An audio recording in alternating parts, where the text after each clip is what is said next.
നിർത്താൻ നിർത്താനാ പറഞ്ഞത്.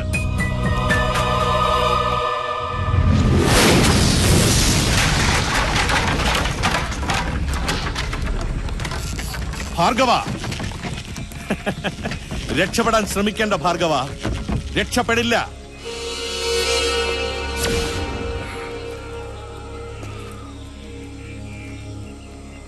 പുറത്തു വന്നോ? എല്ലാം നീ നശിപ്പിച്ചു, എന്നെ തകർത്തില്ലാതാക്കി. പക്ഷേ ദൈവം ഇപ്പോ നിന്നെ എന്റെ മുമ്പിൽ കൊണ്ടിട്ട് തന്നു. നിന്റെ വിധി എന്റെ കയ്യിലാണ് ഭാർഗവ. ഈ നിമിഷം നിന്റെ നന്ദികെട്ട ശരീരം ചിന്ന ഭിന്നമാക്കാൻ എനിക്ക് കഴിയും. ഭാർഗവൻ എന്ന വീരനായകൻ ഈ ഭൂമുഖത്ത് ജീവിച്ചിരുന്നതിന്റെ യാതൊരു തെളിവുമില്ലാതെ കത്തിച്ച് ചാമ്പലാക്കാൻ എനിക്ക് കഴിയും.